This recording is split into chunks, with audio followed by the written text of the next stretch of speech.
کہ میرے شہزادے حسن و حسین دونوں امام ہیں، چاہے کھڑے ہوں یا بیٹھ جائیں۔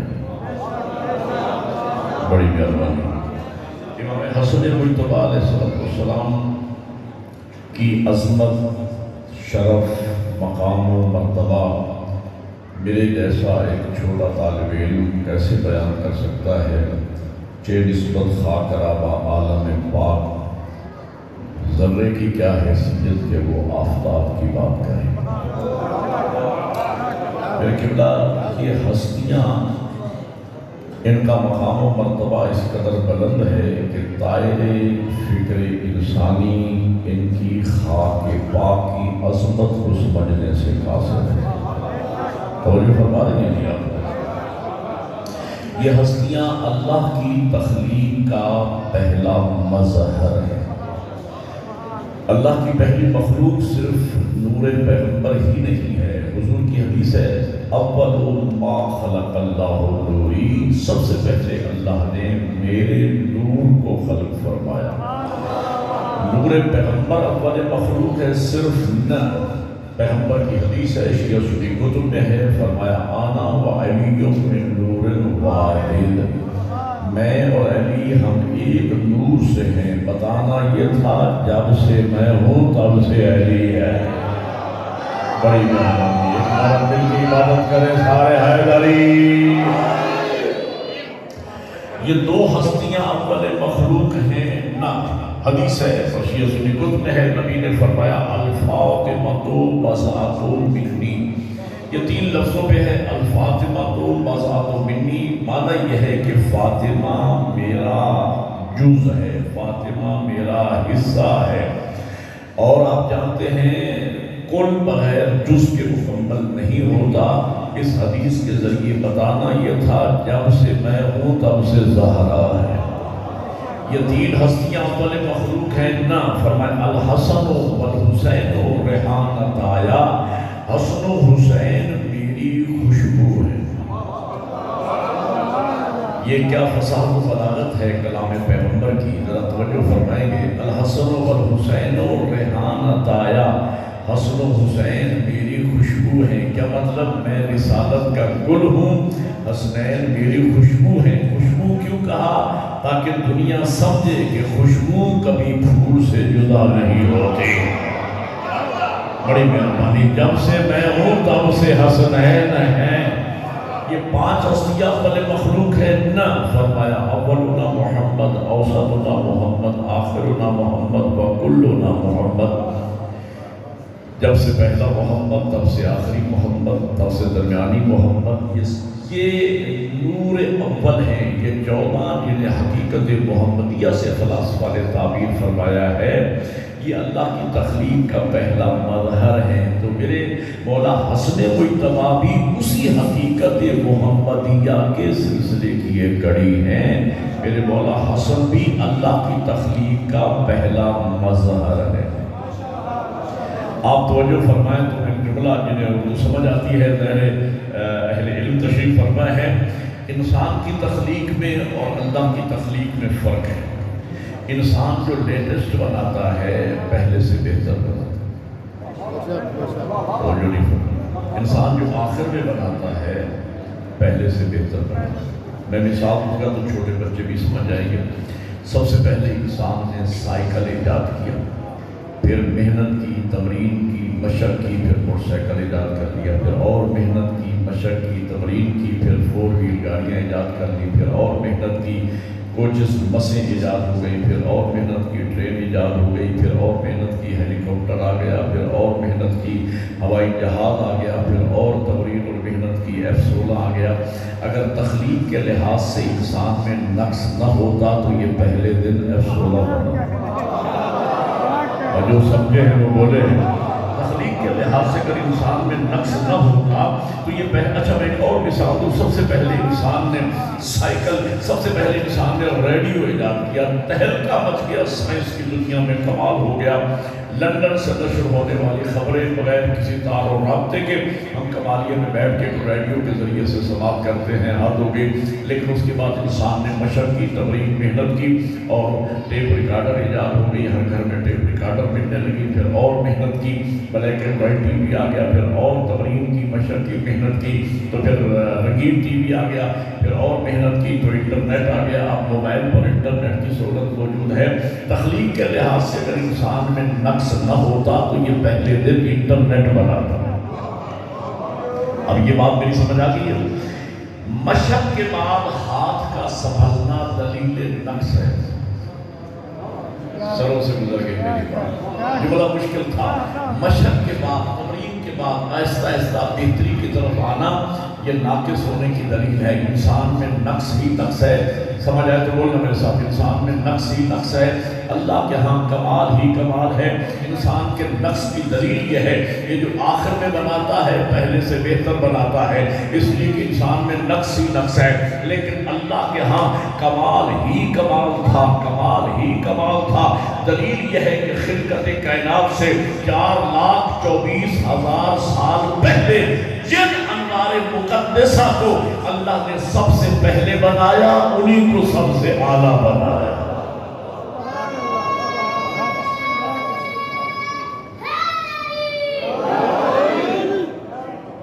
پھر ان کا لقب رکھا ختمی مرتبہ، جہاں تمام مراتب دی. ایک بات اس خدائے بزرگ ہوئی، قصہ مختصر، پھر ان جیسا کسی کو نہ بنایا.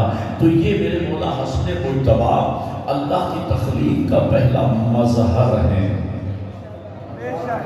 اور ایک بات میں اور عرض کرتا ہوں کہ دائرہ فکر انسانی ان کی خاک پاک کی عظمت کو نہیں سمجھ سکتا، کہ جائے کہ ان کے کما ہم کو فضائل بندہ بیان کرے.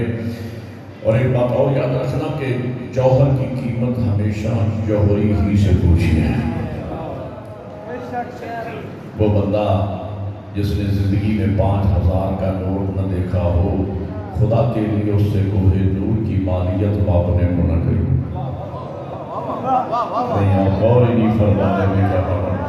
وہ بھائی وہ انسانی دماغ کی کیپیسٹی کی لیمٹ ایک حد ہوتی ہے جس سے اوپر دائرہ فکر انسانی پرواز کر ہی نہیں سکتا ہے. ارے وہ بندہ جو ڈیلی 1,000-1,200 پہ مزدوری کرنے والا ہو، اگر آپ اس سے پوچھ بھی بیٹھیں گے کہ کوہ نور کی مالیت لگائیے، وہ بڑی چھلانگ لگائے گا، کہے گا 50 لاکھ. اس غریب کو کیا پتا کوہ نور کیا ہوتا ہے. تو وہ مولوی صاحبان جن کی جیب میں فضائل کا ٹکا نہ ہو، وہ کیا جانے بطول کے بیٹے کا مقام کیا ہے.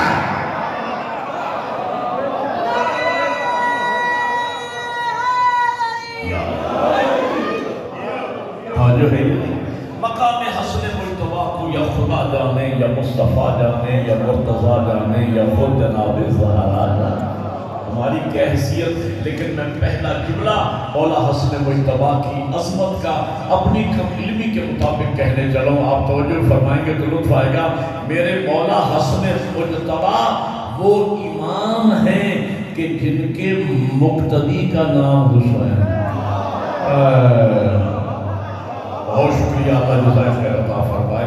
حسن مجتبی وہ امام ہیں جن کے مقتدی کا نام حسین ہے.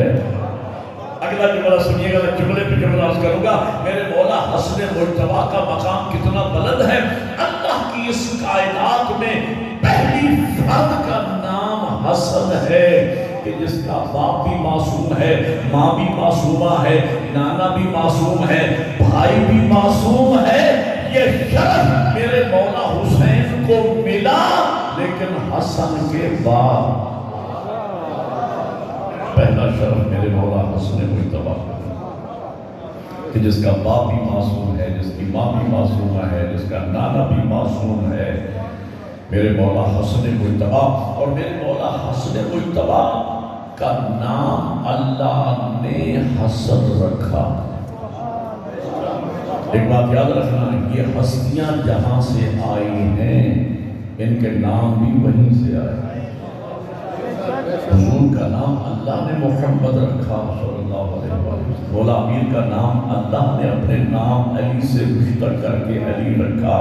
اسی طریقے سے میرے مولا حسن مجتبیٰ کا نام حسن اللہ نے رکھا۔ حسن کا معنی کیا ہے؟ میں ذاکری زبان میں اگر حسن کا ترجمہ کروں، اردو سمجھنے والے جو لوگ بیٹھے ہیں یا اردو ٹیچر کوئی بیٹھا ہو، بھائی حسنین تشریف فرما ہے، اللہ صحت و سلامتی والی لمبی زندگی عطا فرمائے، ظاہر استاد رہیں ٹیچر رہیں وہ بہتر سمجھیں گے۔ حسن اس میں مکبر ہے، صفت مشبہ بھی ہے اور حسن اس میں مکبر ہے۔ ذاکری زبان میں اگر میں حسن کی تعریف کروں تو حسن کا معنی بنتا ہے حسن کی آخری حد۔ بولو میرے ساتھ، اچھا حسن کی آخری حد تو ہو گیا حسن۔ اب جب میرے مولا حسین دنیا میں تشریف لائے تو اللہ نے نام رکھا حسین۔ حسین کا معنی کرو، حسین حسن کی تصغیر ہے، حسن اس میں ہے، حسین اس کی تصغیر ہے۔ حسین کا معنی بنتا ہے چھوٹا حسن۔ آپ نے غور ہی نہیں فرمایا، حسین کا معنی بنتا ہے چھوٹا حسن۔ ایک ربائی پڑھ دوں اگر آپ اجازت دیں، ربائی سنانے چلا ہوں، اور اس لیے کہ اس مفہوم کو کیا خوبصورتی سے کسی شاعر نے بیان کیا ہے کہ وہی رنگ و روح وہی نقش و نین ملتا ہے، کچھ اس طرح سے دل زہرا کا چین بنتا ہے۔ حسن کی شان میں بس ایک لفظ کافی ہے، حسن کو چھوٹا کرو تو حسین بنتا ہے۔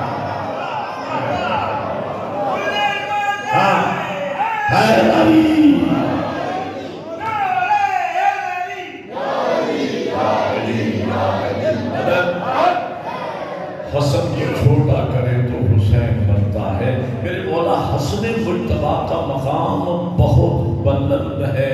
اب میں کیونکہ مجھے موضوع دیا گیا ہے کہ میں نے امام حسن مجتبیٰ کے فضائل آپ کو سنا، مجھے ٹائم نہیں بتایا گیا میں نے پڑھنا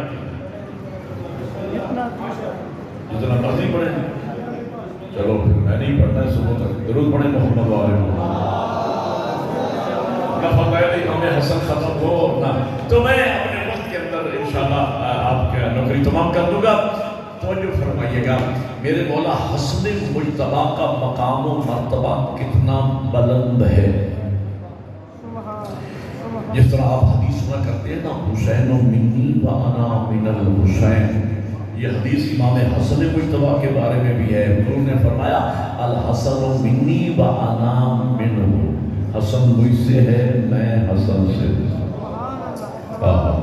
حسن مجھ سے ہے میں حسن سے ہوں۔ میرے مولا حسن مجتبیٰ کا میں نے بتانا ہے کہ میرے مولا کتنے بڑے عالم تھے، کتنے بڑے شجاع تھے، کتنے بڑے سخی تھے۔ توجہ ہے یا نہیں؟ میرے مولا کتنے بڑے عالم تھے۔ علم کا اگر آپ نے اندازہ لگانا ہو میرے مولا حسن مجتبیٰ کا تو میں نے روایت میں پڑھا ہے، طمأۃ الثاقبہ کی روایت ہے، یہ 2 جلدوں میں کتاب ہے۔ طمأۃ الثاقبہ عربی میں ہے، اس کا ترجمہ فارسی اور اردو میں بھی ہو چکا ہے۔ اس کی پہلی جلد سے لے کر یہ روایت آپ کو سنا رہا ہوں۔ میرے مولا حسن مجتبیٰ 3 یا 4 سال کی عمر مبارک ہے میرے مولا حسن مجتبیٰ کی۔ نانا کی گود میں ایک زانوں پہ حسن ہے، ایک زانوں پہ حسین ہے۔ مسجد نبوی ہے، ایک سائل داخل ہوتا ہے مسجد نبوی میں، آداب و تسلیمات بجا لانے کے بعد وہ حضور کے سامنے تشریف فرما ہوتا ہے اور عرض کرتا ہے یا رسول اللہ مجھے چند علمی مسائل آپ سے دریافت کرنا ہے۔ پیغمبر صلی اللہ علیہ وسلم مسکرا کے فرماتے ہیں کہ آپ کے علمی سوالوں کا جواب میں دوں یا میری گود میں بیٹھا حسن دے؟ شاباش یار، موضوع دیا ہے تو ذرا توجہ بھی فرمائیے گا۔ تیرے سوالات کا جواب میں دوں یا میرا شہزادہ حسن دے؟ الامام امام ولو کان صبیا، امام ہوتا ہے چاہے بچہ ہی کیوں نہ ہو۔ 4 سال کی عمر مبارک ہے، وہ بزرگ کہتے ہیں کہ حضرت مجھے تو سوالوں کے جواب چاہیے، آپ ارشاد فرما دیں یا آپ کا نواسہ حسن دے دے۔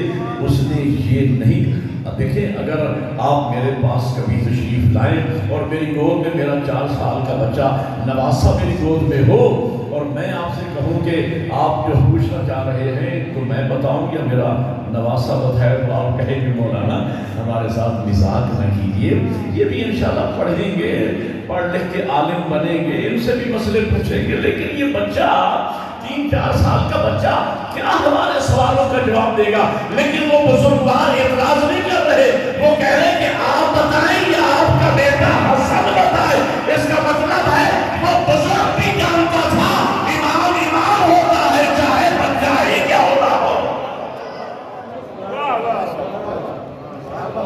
میرے مولا حسن مجتبیٰ کو پیغمبر نے اشارہ کیا، وہ چھوڑی نانا کی اس بزرگوار کے سامنے تشریف فرما ہوئے، جو وہ سوالات کرتے گئے میرے مولا حسن مجتبیٰ اس کو بتاتے گئے، اور جب اس کا اطمینان ہو گیا تو اس نے حضور کی بارگاہ میں ہاتھ باندھ کے اجازت چاہی، یا رسول اللہ میرا اطمینان ہو گیا، اب مجھے اجازت دیجئے۔ اور وہ اجازت لے کے مسجد نبوی سے باہر نکل گئے تو جو لوگ بیٹھے تھے وہ حیران ہو کے پوچھتے، یا رسول اللہ یہ شخصیت ہے کون؟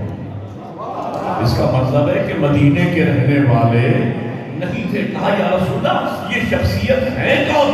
اس وقت نبی فرماتے ہیں یہ حضرت موسیٰ اولو العزم پیغمبر کے استاد حضرت خضر ہے۔ آپ نے قرآن مجید میں حضرت خضر کا واقعہ پڑھا ہوگا کہ حضرت خضر حضرت موسیٰ نے کہا کہ مجھے اللہ نے بھیجا ہے کہ میں آپ سے کسب فیض کروں، میں آپ سے علم حاصل کروں۔ تو حضرت خضر نے فرمایا تھا کہ تو صبر نہیں کر سکے گا، یہ قرآن ہے، اس کی تفصیلات ڈیٹیل میں نہیں جانا چاہتا۔ کہا میں صبر کروں گا۔ تو 3 مقامات پہ حضرت موسیٰ نے حضرت خضر کو ٹوکا، اور تیسری مرتبہ جب ٹوکا تو کہا کہ اب آپ اور میرے درمیان فراق ہے۔ تو یہ حضرت خضر جو حضرت موسیٰ جیسے اولو العزم پیغمبر کے استاد ہیں، وہ حضرت خضر شاگرد ہیں حسن مجتبیٰ کے۔ اب یہاں پر روک کر میں جملہ کہنا چاہتا ہوں کہ حضرت خضر استاد ہیں اولو العزم پیغمبر حضرت موسیٰ کے، حضرت موسیٰ شاگرد ہے حضرت خضر کے۔ تو مجھے کہنے دیجئے کہ جب حضرت موسیٰ کے استاد حضرت خضر علم میں علی ابن ابی طالب کے فرزند حسن مجتبیٰ کی برابری نہ کر سکے تو کوئی جاہل امتی علی کی برابری نہ کرے گا۔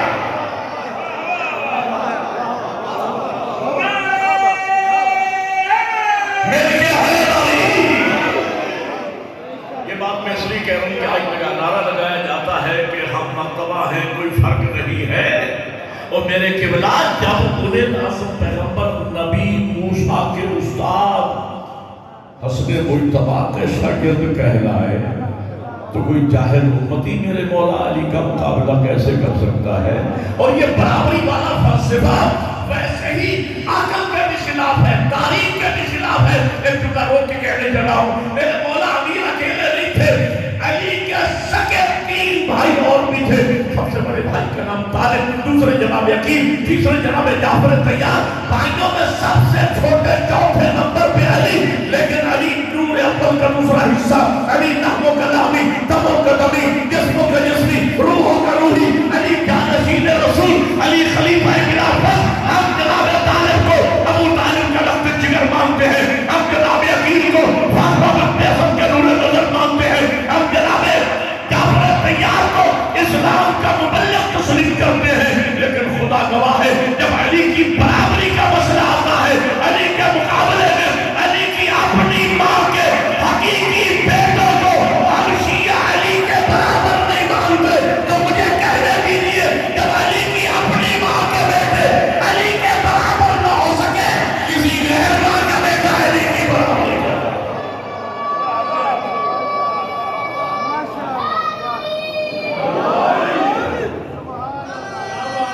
بڑی گل ایک نام مل کے بنداز ہے علم کی بچپن میں میرے امام کے علم کی یہ کیفیت ہے۔ میرے مولا حسن مجتبیٰ کی شجاعت شجاع کتنے تھے، بہادر کتنے تھے. ظاہر ہے کہ حیدر کرار کی شجاعت کے وارث، اس باپ کی شجاعت کے وارث ہیں کہ جن کے نام میں شجاعت ہے. بولو یا اللہ نے علی کے نام میں شجاعت کو بھر دیا ہے، علی کے نام میں اللہ نے طاقت کو بھر دیا ہے. میں اس کی مثال یہ کرتا ہوں، آپ نعرے لگا رہے ہیں علی کے نام میں. اگر مولا علی کی شجاعت میں اسی مجلس میں آپ کو دکھا دوں، دعا کرو گے یا نہیں؟ نعرہ میں لگاتا ہوں، جواب آپ نے دینا ہے. نعرہ تکبیر، نعرہ رسالت، نعرہ حیدری. یہ جتنا زور آپ نے نعرہ حیدری کے جواب میں لگایا ہے، بولو یا جتنا زور آپ نے نعرہ تکبیر اور رسالت کے جواب میں لگایا ہے، دوبارہ تجربہ کر لو. نعرہ تکبیر، نعرہ رسالت، نعرہ حیدری. ایک جگہ یہی جملہ میں نے کہہ دیا کہ ملنگ کھڑا ہو گیا، اس کے ہاتھ میں ڈنڈا بھی تھا، پہلے تو میں ڈر گیا. ملنگ نے بات بڑی خوبصورت کی. میں نے کہا کہہ لگے مولانا ہماری مجبوری ہے. میں نے کہا بھائی کیا مجبوری ہے؟ کہہ لگے مجبوری یہ ہے کہ جو ہی نام علی آتا جاتا ہے زور خود بخود لگنا شروع ہو جاتا ہے. حیدر کرار کی شجاعت کا وارث ہے میرے مولا حسن. ایک جنگ میں میرے مولا امین نے اپنے شہزادے محمد حنفیہ سے فرمایا، محمد حنفیہ بیٹا، آج میں آپ کی شجاعت اپنے بھائیوں، آپ کے بھائیوں کے ساتھ مل کر دیکھنا چاہتا ہوں. اور جنگ صفین میں میرے مولا محمد حنفیہ کو میرے مولا امیر نے میدان میں اتارا اور ساتھ نصیحت بھی فرمائی کہ آخری فر تک آپ نے اپنی نگاہ کو جما کے رکھنا ہے اور آپ کے پاؤں یوں میدان میں جمے ہوں جیسے پہاڑ مضبوطی سے کھڑا ہوتا ہے، اور اللہ پر کامیابی کا یقین رکھتے ہوئے آپ نے آگے بڑھنا ہے. حضرت محمد حنفیہ آگے بڑھے، مبارز تلبی کی میمنہ کو میسرہ پہ، میسرہ کو دامنہ پہ پڑھتا، سر کٹ کٹ کے بارش کی طرح گرنے لگے. حضرت محمد حنفیہ میدان حرب میں حرب کو معراج تک پہنچا دیا انہوں نے. لیکن تاریخ یہ کہتی ہے کہ ایک مرحلہ ایسا آیا کہ جب گھمسان کا رنگ بڑھا اور ایک لمحے کے لیے حضرت محمد حنفیہ کے قدم رکے، اور جیسے قدم کا رکنا تھا میرے مولا حسن مجتبی نے قبضہ تلوار پہ ہاتھ رکھا اور بھائی کی مدد کے لیے آگے بڑھے. میمنہ کو میسرہ پہ، میسرہ کو دامنہ پہ پڑھتا، سر کٹ کے بارش کی طرح گرنے لگے. فاتح بن کے واپس حسن مجتبی پر پہ حضرت محمد حنفیہ کا سر جھکا ہوا ہے کہ وہ کمال کر دکھایا حسن مجتبی نے جو میں نہ کر سکا. میرے مولا امین آگے بڑھے، محمد حنفیہ کو سینے سے لگایا، پیشانی پہ بوسہ دیا. کیا محمد حنفیہ بیٹا تجھے پریشان ہونے کی ضرورت نہیں، تیرا حسن کا کوئی مقابلہ ہی نہیں، تو علی کا بیٹا ہے، حسن محمد کا بیٹا ہے.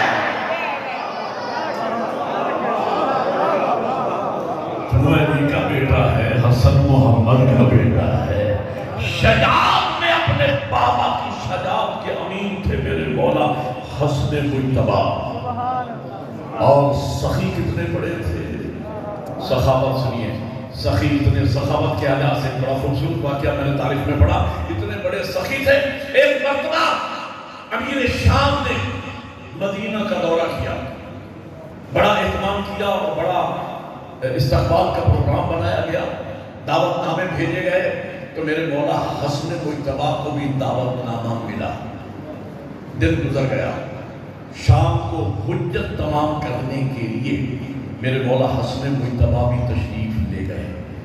اس نے استقبال کیا، اپنے ساتھ بٹھایا اور کہا علی کے فرزند، آپ سب سے آخر میں اس لیے آئے ہیں کہ میرے خزانے ختم ہو جائیں گے دینے کے لیے، آپ کے پاس کچھ نہیں ہوگا. اس لیے کہ صبح سے لے کر شام تک اس نے مال غنیمت کو لٹایا لوگوں میں. کہا آپ اس لیے آخر میں آئے ہیں کہ میرا مال ختم ہو جائے گا. اور اس نے کہا، اپنے عمال سے کہا کہ صبح سے لے کر شام تک جتنا آپ نے تقسیم کیا ہے اس کے برابر یا اس سے دگنا امام حسن مجتبی کے لیے سونا و جواہرات جمع کیے جائیں. جمع کیے گئے. جب جمع کیے گئے تو امیر شام یہ کہتا ہے، اے علی کے بیٹے، یہ آپ اٹھا کے لے جائیں اس لیے کہ میں ہند کا بیٹا ہوں. یہ تاریخ کی وجہ ہے. میں ہند کا، حالانکہ کہ یہ کوئی شرف کی بات نہیں ہے. حضرت حمزہ کا جگر چبانے والی ماں کا بیٹا ہونا یہ کون سا شرف ہے؟ کہا یہ اٹھا کے لے جائیے، اس لیے کہ میں ہند کا بیٹا ہوں. میرے مولا حسن مجتبیٰ جلال میں اٹھے کہ امیر شام کے ایک نوکر نے آگے بڑھ کے میرے مولا حسن مجتبیٰ کی جوتی سیدھی کر لی. امام نے فرمایا تو نے میری جوتی سیدھی کی ہے، یہ سارا سروں کا ویرات لے جا. امیر شام کہتے ہیں حسن یہ کیا ہے؟ کہا یہ اس لیے ہے کہ میں زہرا کا بیٹا ہوں.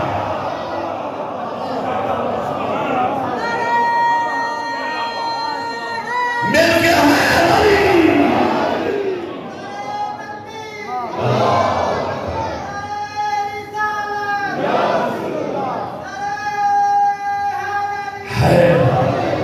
اس لیے کہ میں زہرا کا بیٹا ہوں. اتنا سخی تھا میرا مولا حسن. اخلاق کریمانہ کی حالت کیا تھی؟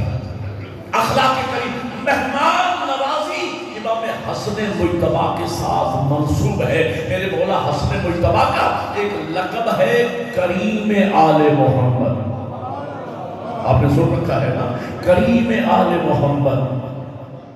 اللہ اکبر. میں مثال دیا کرتا ہوں کہ اگر کوئی ایسا خانوادہ ہو جس خاندان کے گھر کے سارے افراد پی ایچ ڈی ہوں، وہاں میٹرک پاس کو لوگ جاہل سمجھتے ہیں، اور جہاں ایسا خاندان ہو کہ سارے ہی ان پڑھ ہوں، وہاں پرائمری پاس کو بھی لوگ عالم سمجھتے ہیں.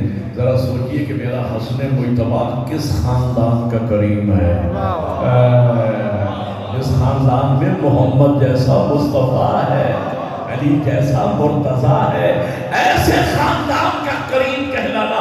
میرے بھائیو 4 لفظیں استعمال ہوتی ہیں. ایک لفظ ہے لعین، ایک ہے بخیل. بخیل اس شخص کو کہتے ہیں جو خود کھائے کسی کو نہ کھلائے، وہ بخیل ہے. لعین اسے کہتے ہیں جو نہ خود کھائے نہ کسی کو کھلائے. اس کے مقابلے میں 2 لفظ ہیں، ایک ہے سخی، ایک ہے کریم. سخی اسے کہتے ہیں جو خود کھائے دوسروں کو نہ کھلائے. کریم اسے کہتے ہیں جو خود نہ کھائے دوسروں کو کھلائے.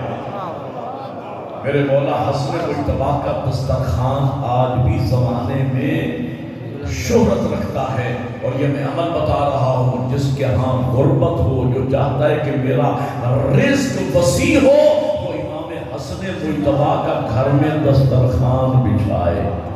رزق چھت پھاڑ کے گھر میں آئے گا. اور ضروری نہیں ہے کہ امام حسن کا دسترخوان بچھانے میں آپ مرغ روسٹ، بلکہ آپ صرف پانی شربت پلا دیں، گھر میں دال بنا دیں. امام حسن مجتبیٰ کے نام کا دسترخوان آپ بچھائیں، اور حسن مجتبیٰ کے صدقے میں اللہ وسعت رزق عطا کرے گا.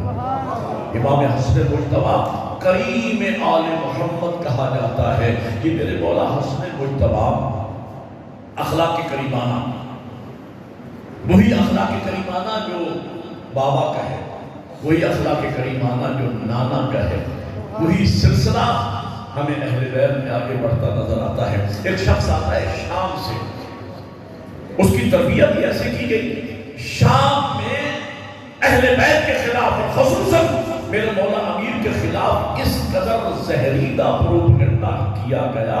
اور آپ جانتے ہیں کہ 70 سال مسلسل 70,000 ممبروں پر مولا علی کو سب کو ختم کیا جاتا تھا. سب کو ختم کیا جاتا تھا. نعوذ باللہ من ذالک. گالیاں مولا امیر کو دی. اس قدر پروپیگنڈا ہوا، اس قدر پروپیگنڈا ہوا کہ جب میرے مولا امیر کی شہادت مسجد کوفہ میں ہوئی، محراب مسجد میں ضرب لگی اور یہ اطلاع شام میں پہنچی، تو شامی ایک دوسرے کی طرف دیکھ کر کہتے تھے یار سنا ہے علی مسجد کوفہ میں شہید کر دیے گئے، تو کیا علی نماز بھی پڑھتے تھے؟ اس قدر پروپیگنڈا ہے. کیا علی نماز بھی پڑھتے تھے؟ ایک شامی آتا ہے شام سے، اپنے کسی بزنس کے سلسلے میں آتا ہے، کاروبار کے سلسلے میں آتا ہے، اور وہ دل میں سوچتا ہے کہ میں آیا تو اپنے کام کے سلسلے میں ہوں، تو کیوں نہ تھوڑی سی میں عبادت بھی کماتا چلا جاؤں. اور وہ پوچھتا ہے کہ یہاں امام حسن مجتبیٰ کہاں رہتے ہیں؟ تو کسی نے اشارہ کیا اور وہ ڈھونڈتا ڈھونڈتا آتا ہے جہاں امام حسن مجتبیٰ کی کچہری لگی ہے، اور میرے مولا حسن مجتبیٰ کے بیٹھنے کا انداز بھی نانا والا تھا۔ حضور اس طرح محفل میں بیٹھتے تھے کہ باہر سے آنے والے اجنبی شخص کو پوچھنا پڑتا تھا کہ تم میں سے اللہ کا نبی کون ہے؟ تو میرے مولا حسن مجتبیٰ تشریف فرما ہے، اس شخص کو پوچھنا پڑا کہ تم میں فرزند علی حسن مجتبیٰ کون ہے؟ تو کسی نے امام کی طرف اشارہ کیا، تو اس بدبخت نے امام کو گالیاں بکنا شروع کی، ناروا کہنا شروع کیا، اور لوگ پوچھنا چاہتے تھے۔ امام نے فرمایا نہیں، اس کا معاملہ میرے ساتھ ہے، اور چرواہا بہتر جانتا ہے کہ ریوڑ کو کس انداز میں چلانا۔ توجہ ہے یہ نہیں؟ ریوڑ بہتر بہتر چرواہا بہتر جانتا ہے کہ ریوڑ کو کس انداز میں چلانا ہے۔ میں رو کر ایک جملہ کہوں، یہی شان جو اخلاق پیغمبر کی تھی کہ مدینے کے گرد و نواح میں ایک شاعر رہتا تھا، اتفاق سے وہ کافر بھی تھا۔ کافر تھا چونکہ شاعر تھا، اور شاعری میں وہ نبی کی ذم بیان کرتا تھا، توہین رسالت کا ارتکاب کرتا تھا۔ مسلمانوں کو اس میں بڑا غصہ تھا، لیکن حضور نے منع کر رکھا تھا کہ نہیں، اس کا معاملہ میرے ساتھ ہے، اور میں بہتر جانتا ہوں کہ کس انداز سے اس لیے کہ اس کی ہدایت کی ذمہ داری بھی میرے اوپر ہے، میں آخری نبی ہوں۔ لیکن بہرحال مسلمانوں کو بھی بڑا غصہ تھا۔ تاریخ یہ کہتی ہے کہ ایک مرتبہ اتفاق ایسا ہوا کہ چند مسلمان کہیں جا رہے تھے کہ وہ گستاخ شاعر انہیں اکیلا مل گیا۔ انہوں نے دیکھتے ہی اس کو پکڑا، اس کے گلے میں رسی ڈالی، اس کے ہاتھ باندھے، پاؤں باندھے، باپ ان کی جہاں حضور کی کچہری لگی تھی لا کے ڈال دیا، یا رسول اللہ یہ ہے وہ آپ کا دشمن گستاخ، آج ہمیں اکیلا مل گیا تھا، ہم پکڑ کے لائے ہیں۔ پیغمبر صلی اللہ مسکرائے، مسکرا کے فرماتے ہیں میرے ساتھیوں دیکھ رہے ہیں یہ میرا دشمن ہے، زبان سے میری توہین کرتا ہے، گستاخ رسول ہے، اسے اٹھائیے اور لے جائیے، اور لے جا کر کے اس کی زبان کاٹ دیں۔ یہ آپ کی خاموشی بھی ایک داد ہے، اب اگلے جملے پہ خاموشی ٹوٹے گی، اسے لے جائیے اور اس کی زبان کاٹ دیجیے۔ میں عرض کیا کرتا ہوں کہ اس دور میں بھی بڑے بڑے گستاخ موجود تھے، اور بڑے بڑے بہادر موجود تھے کہ جن کی نسلیں آج بھی ہیں۔ ایک بندہ کھڑا ہوا، یا نبی اللہ اگر مجھے اجازت ہے تو میں کتی سے زبان کاٹ دوں۔ کسی نے کہا یا رسول اللہ مجھے اجازت دیں، پہلے اس کا ناک کاٹوں، پھر کان، پھر زبان۔ ایک تیسرا بندہ کھڑا ہوا، یا نبی اللہ اگر مجھے اجازت دیں میں ایک ہی بار میں اس کا کام تمام کر۔ ابھی یہ باتیں ہو رہی تھیں کہ ادھر سے مولا متقیہ امیر المومنین علی ابن، دل میں ٹھنڈک پیدا ہوئی ہے یا نہیں؟ اور امیر کا نام سن کے دل میں ٹھنڈک پیدا ہوئی۔ یہ ٹھنڈک والی بات پتہ میں کیوں کر رہا ہوں؟ یہ بجلی ہے نا، کرنٹ، اس کے دو اثر ہیں، یہ ایک ہی وقت میں ہیٹر بھی جلاتی ہے، اے سی بھی جلاتی ہے۔ اللہ نے میرے مولا امیر کے نام میں بھی دوہرا اثر رکھا ہے۔ علی کا نام سن کے منافق کے دل میں ہیٹر جل جاتا ہے، مومن کے دل میں اے سی لگ جاتا ہے۔ اگلا جملہ میں سفید علی بزرگوں کے لیے کہہ رہا ہوں، اس لیے کہ جملہ میرا نہیں ہے، علامہ حسین بخت جاڑا صاحب قبلہ میرے استاد معظم تھے۔ قبلہ کا جملہ ہے، عالم عالم ہوتا ہے، عالم کی بات ہوتی ہے۔ میں وزن تول کے بات کر رہا ہوں، زندگی کے عشرے قربان کر دوں میں قبلہ اعلام کے ایک جملے پر۔ قبلہ سن کے بولنا میرے ساتھ، قبلہ فرمایا کرتے تھے نام علی سنتا ہر کوئی ہے، لیکن کلیجہ مقدر والوں کا ٹھنڈا ہوتا ہے۔ بڑی مہربانی، اللہ آپ کو جزائے خیر۔ تو مولا متقیان تشریف لائے، کہا حضور کو آداب و تسلیمات بجائے، یا علی آ گئے، کہا مولا میں حضور، کہ یا علی دیکھ رہے ہو یہ شاعر ہے، گستاخ ہے، زبان سے میری توہین کرتا ہے، اسے اٹھائیے اور لے جائیے اور اس کی زبان کاٹ دیجیے۔ میرے مولا امیر آگے بڑھے، عبداللہ ہاتھوں سے اسے اٹھایا، باہر لے گئے۔ کچھ لوگ مرمتن نبی کے پاس بیٹھے رہے، کچھ یہ دیکھنے کے لیے کہ باہر ہوتا کیا ہے۔ انہوں نے دیکھا کہ سب سے پہلے میرے امیر آقا نے اس کے گلے کی رسی کھولی، پھر ہاتھ آزاد کیے، پھر پاؤں آزاد کیے۔ جب وہ کھڑا ہو گیا اس وقت میرے مولا امیر فرماتے ہیں شخص یہ کیا دیکھ رہے ہو؟ کہا یا علی یہ اونٹ ہے۔ فرمایا یہ میرا ذاتی سواری کا جانور ہے، آج کے بعد یہ اونٹ تیرا ہے۔ بولو یار، یہ رحمت للعالمین کا جانشین ہے،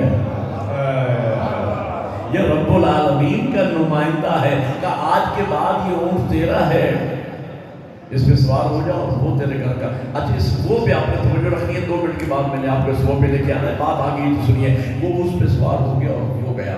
لوگ دوڑتے ہوئے نبی کے پاس آئے، یا رسول اللہ غضب ہو گیا، یا حضور فرماتے ہیں خیریت تو ہے، کیا ہوا؟ حضور آپ نے علی کو کہا تھا کہ اس کی زبان کاٹ دو، یہ دیکھا علی نے کیا کیا، زبان کو علی نے کیا کاٹنا تھی، علی نے اس کے گلا آزاد کر دیا، ہاتھ آزاد کر دیے، پاؤں آزاد کر دیے، ہاتھ دھو دیا، اپنا قیمتی اونٹ بھی اسے دے دیا، اور یا رسول اللہ وہ اونٹ پہ سوار ہو کے چلا گیا۔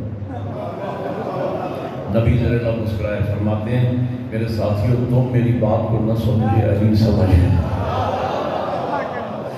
اب یہاں 12-14 بندے سمجھ کے مجھے دعا دیں گے، میں لاہور تک مطمئن جاؤں گا، لیکن جنہیں سمجھ آئے وہ بولیں۔ کہا کہ تم میری بات کو نہ سمجھے، علی سمجھ گئے۔ اسی دن سے بھائی ہم شیعان حیدر کرار تو اسی دن سے ہو گئے محتاط، اور ہم نے یہ کہہ کر دامن علی کو پکڑ لیا، ارے وہ لوگ جو نبی کا ایک اشارہ نہ سمجھ سکے، نبی کے بعد پورا دین امت کو کیسے سمجھائیں گے؟ جو ایک اشارہ نہ سمجھ سکے نبی کے بعد پورا دین امت، تو یہی وجہ ہے کہ ہم نے نبی کے بعد دین اہل بیت سے لیا ہے، اصحاب سے نہیں لیا۔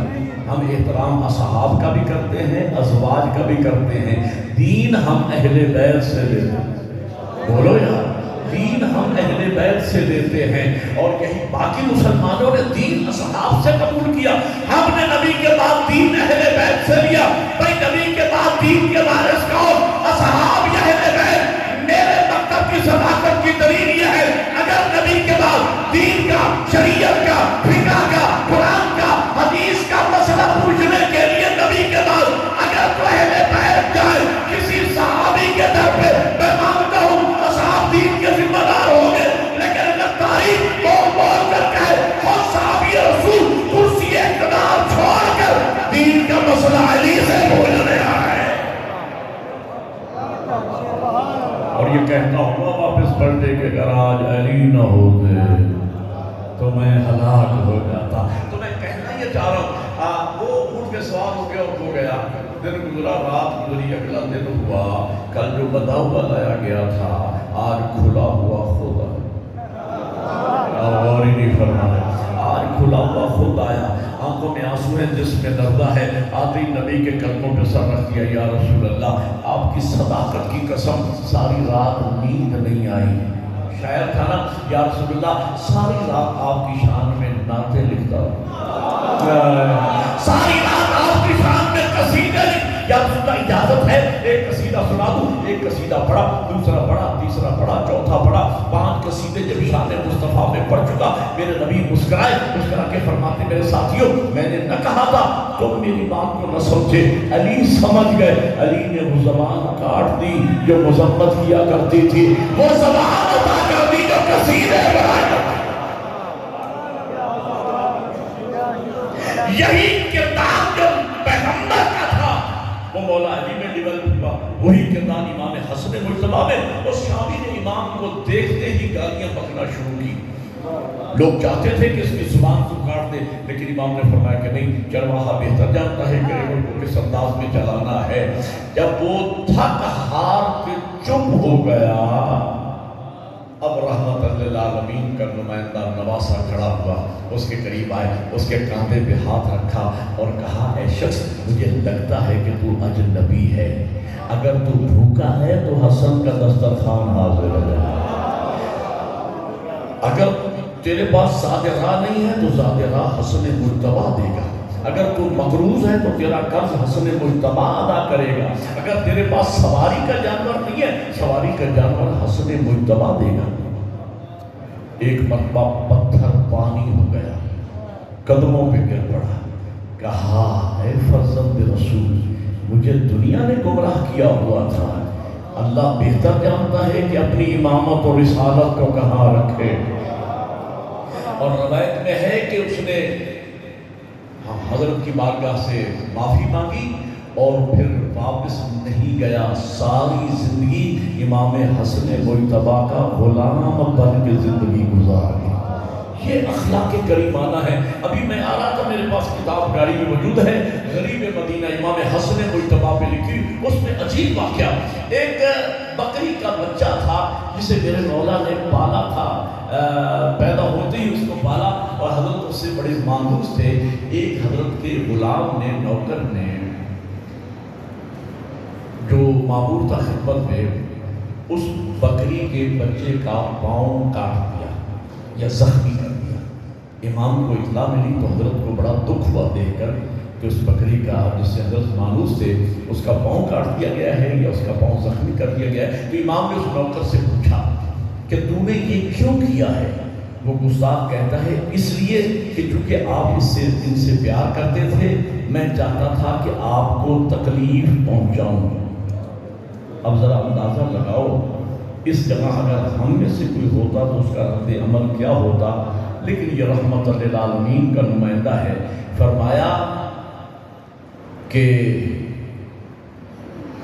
آج کے بعد میں تجھے راہ خدا میں آزاد کرتا ہوں، میں تجھے معاف کر رہا ہوں اور اللہ سے تیری معافی کا طلبگار ہوں، خدا بھی تجھے معاف کرے۔ یہ اخلاق کریمانہ امام حسن مجتبیٰ کے۔ اب اس حدیث کے بارے میں چند جملے سنیے اور میں آپ کی زحمت کو تمام کر دوں۔ پیغمبر نے فرمایا الحسن والحسین امامان کعبہ و کعبہ، یہ میرے بیٹے حسن و حسین یہ دونوں امام ہیں، کھڑے ہو جائیں یا بیٹھ جائیں۔ کیا مطلب؟ اگر سلو کریں تب بھی امام ہے، جنگ کریں تب بھی امام ہے۔ اب اس مسئلے کو سمجھیے گا۔ اسلام کے دو محاذ ہیں۔ دیکھیں پورے سلسلہ عصمت میں، تاریخ عصمت میں اگر آپ پڑھیں تو کسی نبی اور امام کو اللہ نے دو معصوم بیٹے ایک زوجہ سے عطا نہیں کیے۔ حضرت ابراہیم علیہ السلام کے دو بیٹے نبی ہیں، حضرت اسحاق اور حضرت اسماعیل، دو بیٹے نبی ہیں، لیکن ایک حضرت حاجرہ سے ہے اور ایک حضرت سارہ سے ہے۔ یہ شرف پورے نظام عصمت میں صرف علی و بطول کے حصے میں آیا کہ اللہ نے دو بیٹے دیے جناب زہرا سے، دونوں امام بھی ہیں اور دونوں معصوم بھی ہیں۔ ہمارے آئینوں میں ہر امام کا ایک بیٹا امام، مولا امام حسین علیہ السلام کا ایک بیٹا امام زین العابدین، امام زین العابدین علیہ السلام کا ایک بیٹا امام محمد باقر، امام محمد باقر علیہ السلام کا ایک بیٹا معصوم امام جعفر صادق، امام جعفر صادق علیہ السلام کا ایک بیٹا امام موسی کاظم، امام موسی کاظم کا ایک بیٹا امام علی رضا، علی رضا علیہ السلام کا ایک بیٹا امام محمد تقی، محمد تقی علیہ السلام کا ایک بیٹا امام علی نقی، امام علی نقی علیہ السلام کا ایک بیٹا امام حسن عسکری، امام حسن عسکری علیہ السلام کا ایک بیٹا یوسف زہرا، زمانے کے امام۔ ہر امام کا ایک بیٹا امام۔ اللہ نے علی کو دو بیٹے دیے، دونوں امام۔ اس کی مسئلت کیا تھی؟ اللہ اپنی مسئلت خود بہتر جانتا ہے۔ جو میں سمجھا ہوں وہ یہ ہے کہ اسلام کے دو بڑے محاذ ہیں، دو بڑے محاذ ہیں اسلام کے۔ ایک ہے مذاکرات والا محاذ، ایک ہے تلوار والا میدان جنگ والا محاذ۔ ان دونوں محاذ کے فاتح کا نام علی ہے۔ بولو یار میرے ساتھ۔ مذاکرات کے محاذ کا فاتح بھی علی ہے، جنگ کے محاذ کا فاتح بھی علی ہے، سلو کے مذاکرات والا محاذ یعنی سلو والا محاذ۔ صلح حدیبیہ میں تاریخ بتاتی ہے، بزرگ بہتر جانتے ہیں کہ صلح حدیبیہ میں سلو کا قلمدان علی ابن ابی طالب کے ہاتھ میں تھا۔ ہے یہ جو پیغمبر نے سلو کی کفار مکہ کے ساتھ، تو قلمدان کس کے ہاتھ میں تھا؟ علی ابن ابی طالب کے ہاتھ میں۔ تو مذاکرات والے میدان کے فاتح بھی علی ہے یا نہیں؟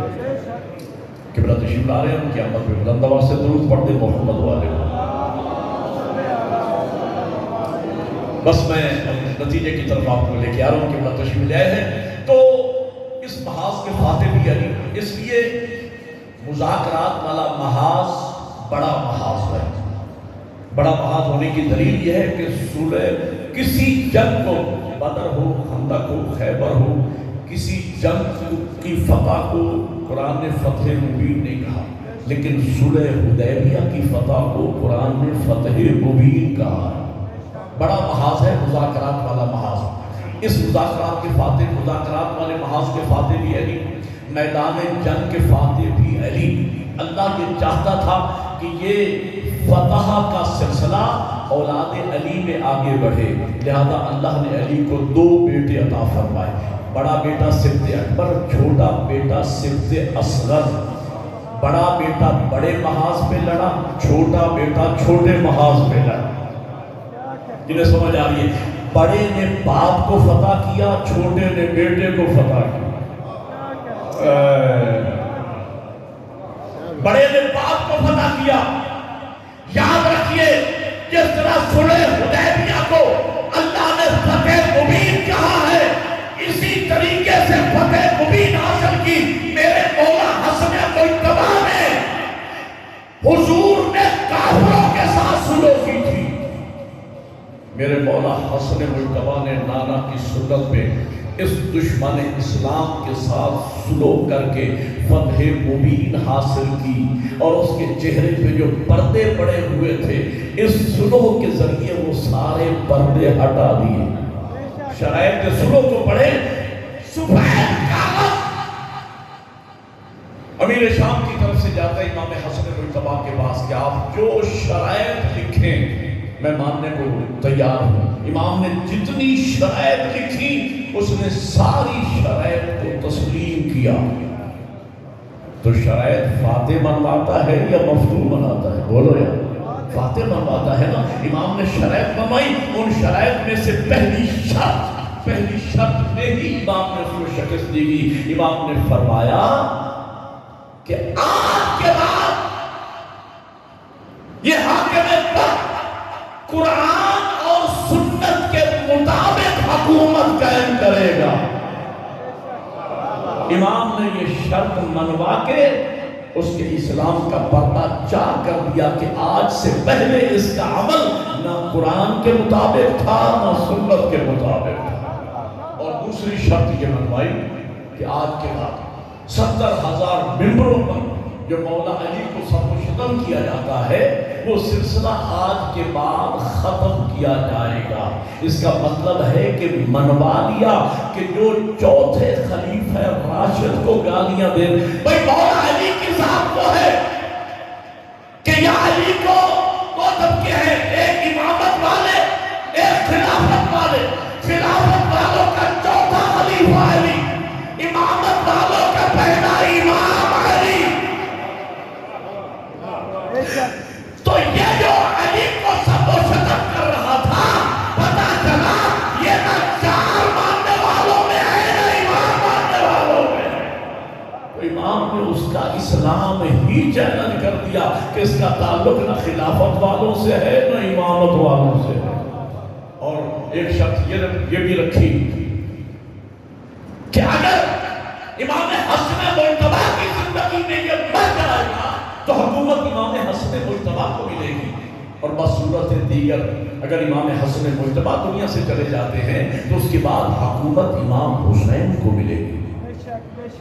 یہ اور بات ہے کہ کسی ایک شرط پر بھی امیر شام نے عمل نہ کیا، البتہ امام نے شرائط لکھ کر یہ بتا دیا کہ جو امام حسن کے ساتھ ہونے والی چند شرائط پہ عمل نہ کر سکا وہ پورے دین اسلام پہ کیا عمل کرے گا۔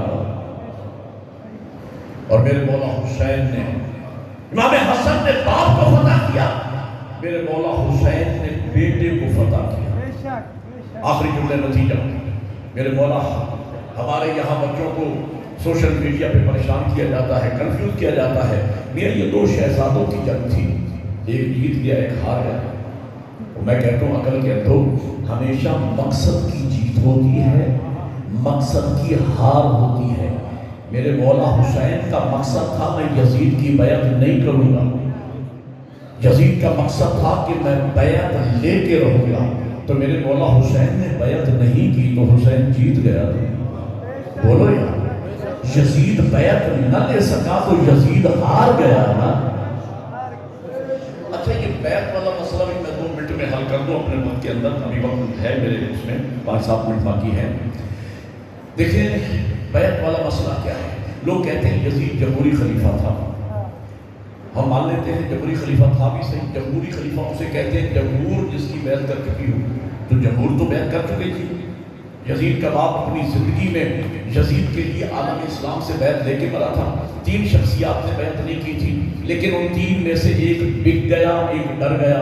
ڈٹ گیا حیدر کرار کا بیٹا، ڈٹ گیا حیدر کرار کا بیٹا. اگر یزید جمہوری خلیفہ تھا، عالم اسلام بیعت کر چکا تھا، اکیلے حسین نے نہیں کی تھی، تو یزید کو تو خوش ہونا چاہیے تھا. پھر وہ اکیلا حسین صحیح، کم از کم اپوزیشن میں کوئی نہ کوئی کینڈیڈیٹ تو ہے.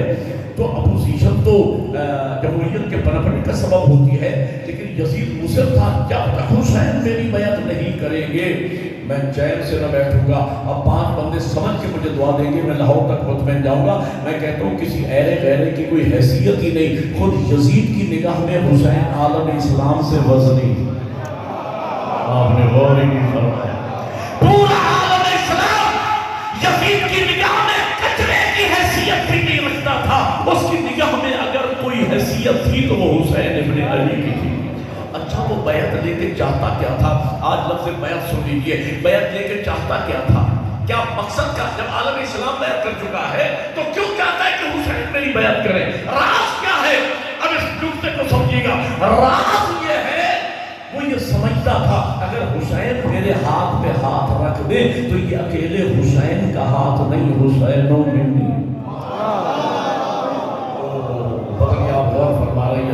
یہ رسول اللہ کی بیعت ہو جائے گی.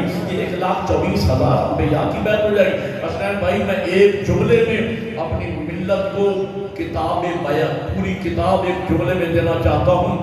جو سمجھے گا میں اس کا مقروض رہوں گا ساری زندگی، لیکن سمجھ کے بولنا میرے ساتھ. یزید کا مسئلہ یہ تھا، یزید بیعت لے کے مقصد اور ہدف کیا حاصل کرنا چاہتا تھا. ایک جملے میں پوری کتاب. اس کا ہدف یہ تھا اگر حسین میرے ہاتھ پہ ہاتھ رکھ دے اس کا نتیجہ یہ نکلے گا پھر میں مستقد ہو جاؤں گا، پھر میں جو کہتا جاؤں گا دین بنتا جائے گا، میں جو کرتا جاؤں گا دین بنتا جائے گا. یہ چاہتا یہ تھا کہ بیعت کے ذریعے سامنے بینر و اسلام کا، پیچھے نظام چلے کفر کا، سامنے نام و محمد کا، پیچھے نظام چلے دشمنان محمد کا. بطول کے بیٹے نے میدان کربلا میں یزید کو چیلنج دیا، یزید حسین کی زندگی میں یہ کیسے ہو سکتا ہے؟ نام میرے نانا کا ہو کہ بات تیرے نانا کا.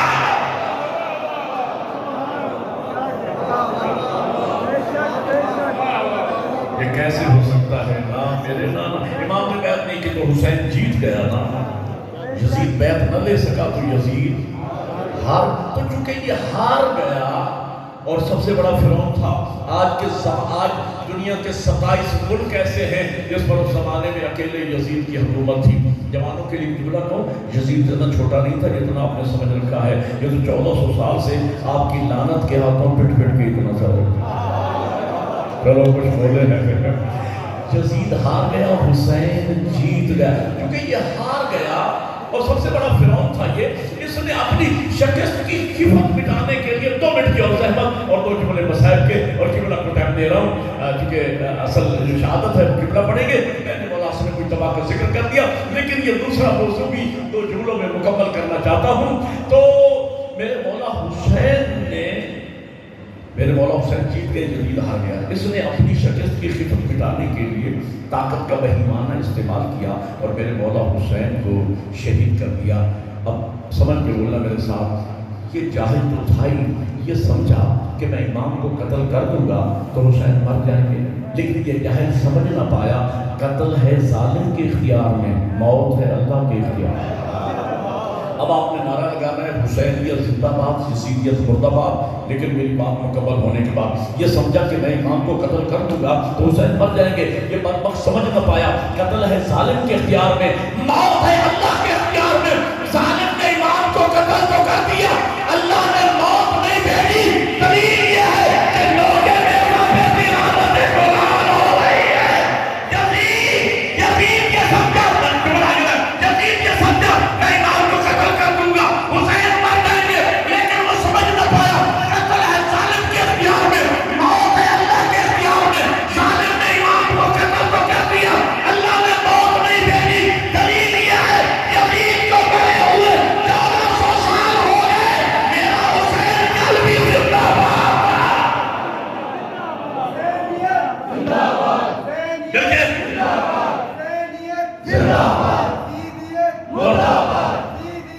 مردہ مردہ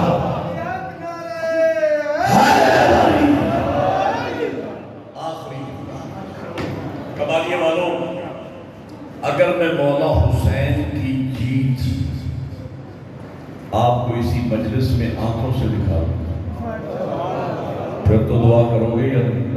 آخری جملہ مسائل کی طرف جاؤ۔ میرے مولا حسین جیت گئے، یزید ہار گیا، مولا حسین کی جیت میں آنکھوں سے دکھانے چلوں آخری جملے میں۔ او بھائیوں، جو پارٹی الیکشن جیت جاتی ہے شام کو چوکوں میں جلوس وہی لے کے آتی ہے۔ نہیں سمجھے میری بات؟ جو پارٹی الیکشن جیت جاتی ہے شام کو چوکوں میں جلوس وہی لے کے آتی ہے۔ جو پارٹی الیکشن ہار جاتی ہے وہ شام کو گلیوں میں گھروں میں منہ چھپائے پھرتے ہیں، لوگوں میرا حسین جیت گیا، دنیا میں حسین کے جلوس دیکھ لو، یزید ہار گیا۔ آج بھی یزیدی عاشور کے دن قبرستانوں میں منہ چھپائے پھرتے ہیں۔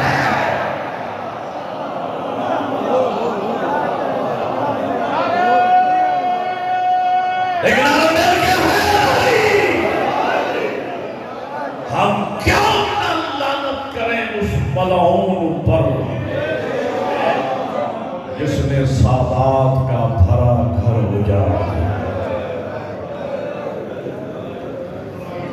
کیونکہ آخر میں مولا حسن مجتبیٰ کی شبیہ برآمد ہونی ہے، وہ مسائل تو میں نہیں پڑھتا، لیکن پھر بھی موسم کے مسائل کے دو جملے آپ کو سناتا ہوں۔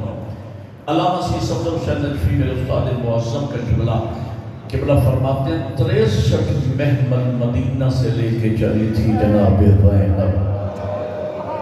سادات کا خرچہ دین پہ بتا رہے تھے کہ اولاد زہرا کا خرچ کتنا ہوا ہے۔ 63 محلوں پہ بیویاں بچے سوار تھے جب سادات کا قافلہ مدینہ سے چلا۔ اب میں ماتمیوں سے ایک سوال کرتا ہوں، خدا کے لیے مجھے بتائیں، جب بھائی کا چہلم منانے کربلا آئی ہے کتنے محمل تھے؟ مسائل تو پڑھ دیا میں، دو چار جملے مجھے کہنے ہیں، تفصیل سے مسائل پڑھنے کا وقت نہیں ہے، وقت میرا پورا ہو چکا ہے۔ سب سے پہلے میرے مولا سید سجاد علموں والی سرکار کی قبر پہ آئے، تو بیان کیے سید سجاد نے، قبر کو گلے لگا کے، اللہ کرے میں ماتمی کو لفظ سمجھا لوں، قبر کو گلے لگا کے پہلا بیان یہ کیا، چچا غازی میدان کربلا میں 3 دن کا بھوکا پیاسا بازو کٹوا کے دریا کے کنارے سو جانا آسان ہے چچا، لیکن ننگے سر ماں بہنوں کے ساتھ کبھی حوصلہ ہوا۔ جزاک اللہ، خدا آپ کی چیزیں قبول کرے۔ کبھی اس دربار جانا چچا بڑا مشکل ہے۔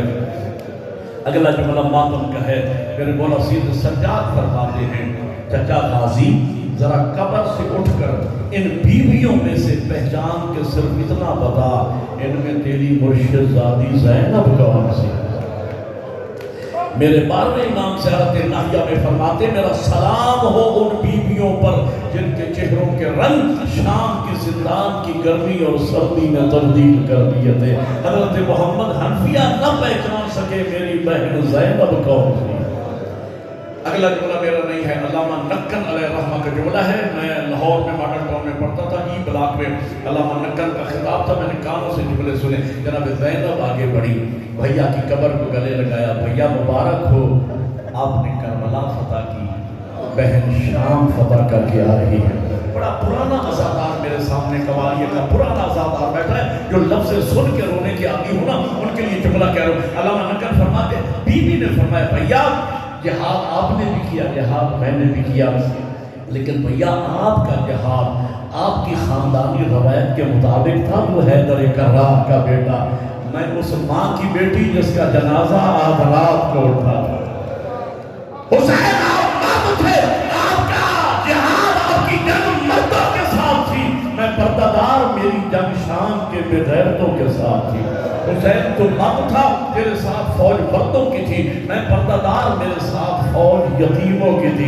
حسین تو دشمن کے گھر سے باہر لڑا، میں دشمن کو گھر میں شکست دے کے آیا۔ دین کی خاطر حسین کوئی اور شام ہو تو زینب زندہ ہے۔ بس عزادار چند دن سادات کربلا میں رہے، پھر مدینہ 3 دن مدینہ سے بیٹھ گئے. حاجی بیٹھو میری بات کی گواہی دینا, میں بھی دیکھ کے آیا ہوں. 3 دن سے یہ زانیہ مدینہ کے باہر بیٹھی رہی, وہ مدینہ میں جانے کے لیے تیار نہیں تھی. جناب ام کلثوم کا وہ معروف دوہا فرمایا تھا, مدینہ ہمیں قبول نہ کرنا, بہنیں گئی تھی بھائی ساتھ تھے, بھائی مرا کے بہنیں واپس آئی ہیں. عزادارو بشیر منادی کو بھیجا گیا, ندا دے رہا ہے مدینے والوں, مدینے کے سردار آ گئے. بس 1 منٹ کی زحمت. عزادارو یہ اعلان سنا جناب ام البنین نے, بیوی نے برقع پہن لیا, دروازے کے اندر تشریف فرما ہوئی. اے شخص تو کون ہے, کیا کہہ رہا ہے؟ کبھی بھی میرا نام بشیر ہے, میں کہہ رہا ہوں مدینے کے سردار آ گئے. جو سرکار وفا کے مرید بیٹھے ہو نا سرخانہ, مدینے کے سردار آ گئے. بیوی فرماتی ہے بشیر جلدی بتا, میرا غازی آ گیا ہے, میرا عباس آ گیا ہے. کبھی بھی آپ کون ہے؟ کہا میں عباس کی ماں ام البنین ہوں. بشیر سر چکا کے کہتا ہے بیوی آپ تو شہنشاہ وفا کی ماں ہیں, آپ کو تو حسین کا پوچھنا چاہیے تھا, اکبر و اصغر کا پوچھنا چاہیے تھا, آپ نے عباس کا کیوں پوچھا؟ ماں کو اتنا ناز تھا کہ بشیر میں نے عباس کا اس لیے پوچھا ہے, اگر میرا غازی آ گیا پھر سارے آ گئے. بشیر کی چیخ نکل کے بیوی تیرا غازی مارا گیا. بیوی روئی نہیں, آخری لفظ زدہ, بیوی روئی نہیں. کہا بشیر کتنی فوج تھی جس نے میرے غازی کو مارا؟ کہا ہزاروں لاکھوں کی فوج. ماں کو اتنا ناز تھا. کہا بشیر چاہے لاکھوں کی فوج ہو, میرا عباس کسی سے مار نہیں کھاتا, سچ بتا کیوں مارا گیا میرا غازی؟ بشیر روک کے کہتے بیوی میرے عباس کو لڑنے کی اجازت نہیں. اب بیوی اپنی سیدھی جنت البقیع میں رسول کی بیٹی کی قبر کو گلے